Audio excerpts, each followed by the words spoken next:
sweet Corona daylight is so much better. What's up, friends, Romans, countrymen, ballers, shot callers?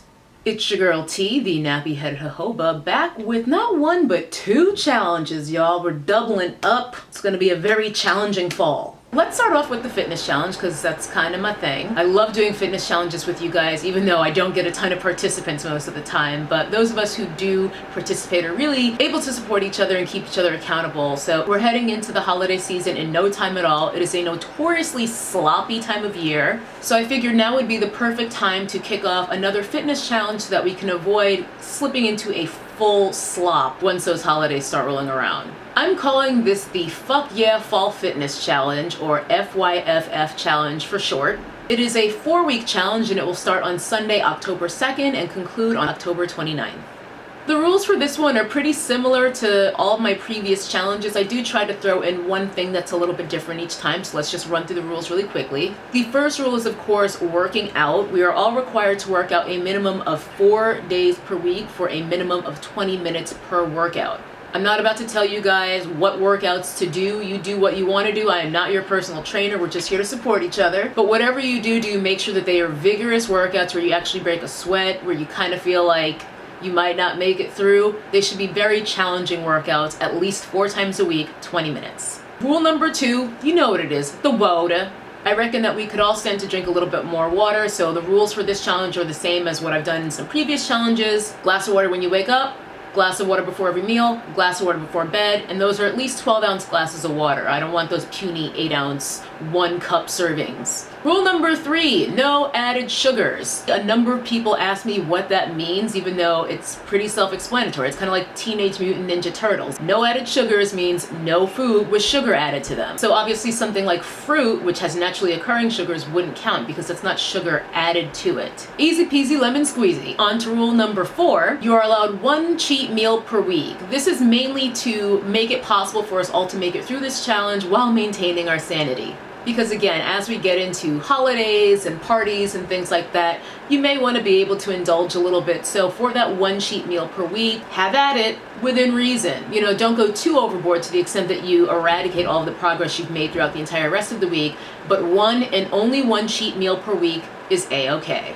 I will add on to that rule a sub-rule that for those of us who are counting calories, that we must stay within our calorie counting budget every day for the duration of the challenge. No days in the red. You have to stay within your calorie budget every single day if you're counting calories. And the new rule for this challenge, the place where I'm switching things up a bit, is adding 1 personal physical challenge for all of us. So pick one thing that you've always wished that you could do but that you can't quite do right now, and take these 4 weeks to work toward being able to actually accomplish that physical activity, whether it's doing a full split, doing 5 push-ups on your toes instead of your knees, running a mile without stopping to walk, whatever the case may be. Personally, I fucking hate running, so that won't be mine. My challenge will actually be to be able to complete 3 unbroken strict pull-ups. I can do 2 on a day when I'm feeling juicy, and that second one's a real struggle, but I think if I actually work at it consistently for the next 4 weeks, I'll be able to get there. And even if I'm not, the fact that I've pursued working on it steadily for the past 4 weeks will have me a lot closer than I am at the start.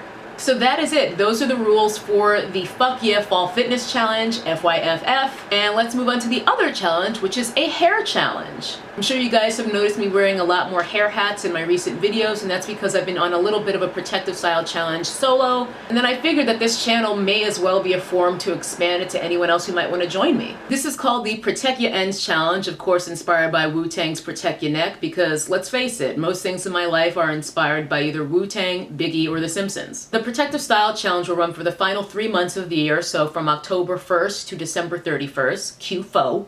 And this is a challenge that I actually invented years and years ago when Black Girl with Long Hair, the blog, you know, they used to have a forum and I was relatively active in it, and I actually created this challenge in that forum. Anyway, I created this challenge a few years ago and I feel like the rules of it still stand up, and a lot of us who participated in it back then had a lot of fun, so I've been kind of doing it already for a month or so on my own, so I just figured why not do it with you guys if you're interested. This is called the Protect Your Ends Challenge, like I said, so that means that the goal of it is to constantly be wearing styles where our ends are tucked away and protected. I personally don't consider twist outs and braid outs and afros protective styles at all. While lovely, they do not protect the ends of our hair, so the goal here is to always have our ends tucked away from the elements. You can do that in a number of ways. You can do updos, buns, turbans, hair hats, all sorts of things. That's really up to you. The goal here is just to always be wearing styles where our ends are tucked away and protected. That's the first rule. The second rule is to always moisturize and seal our ends before we tuck them away in said style. So let's say you're wigging it,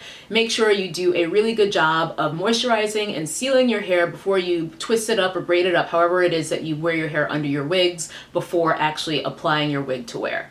You don't have to do that every day, just make sure you're doing that before you actually install your braids or twists or whatever it is that you put in to wear under your wigs. And that's just an example, of course. That's going to kind of vary depending on what you're doing, but if you're doing a bun, moisturize and seal your hair, paying close attention to your ends, of course, before you put your hair up in the bun. The sub rule of that is to also make sure that your hair remains moisturized whilst in the style. So let's use me as an example. I'm currently wigging it, so I've got my hair in flat twists going straight back. But each night when I take my wig off and my stocking cap off, I kind of touch my hair to see how it feels, make sure it still feels nice and moisturized. And if it does need moisture, I'll spritz it down, maybe add some oil or butter on top, whatever I feel is necessary. So the key here is just to make sure that we're nourishing and moisturizing our hair before we put it away, and to make sure we're not neglecting it once we do put it away. The third rule is no direct heat whatsoever throughout the entire challenge. No flat ironing, no blow drying, nothing. Roller sets under a hooded dryer are okay, or any air dried roller sets are obviously okay, but no direct heat at all.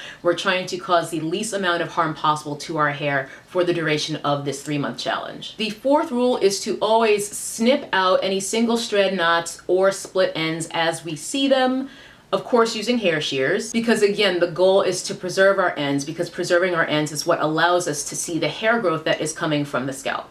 And the fifth rule is that you get 2 cheat days on the Protective Style Challenge for the duration of the challenge. So if you say have a birthday or just an event or whatever the case may be where you want to wear your hair out in all of its glory in a twist out or a fro or whatever, you can do that 2 times only. Outside of those 2 cheat days in terms of having your ends tucked away, keep your ends tucked away. I encourage you guys to all get creative. You know, you can do the hair hats, you can do turbans, you can do sew-ins, braid extensions, as long as you wear your hair up in a bun or some kind of updo so that it's not hanging and grazing against your shoulders and clothing. All kinds of things. There are really myriad opportunities to wear your hair with your ends tucked away. The only limit is your imagination. That is it for now. 2 challenges starting right against each other, one for fitness and one for hair length retention and growth and health. I hope you will join me on one or even both of them, and I will see you guys in the next video.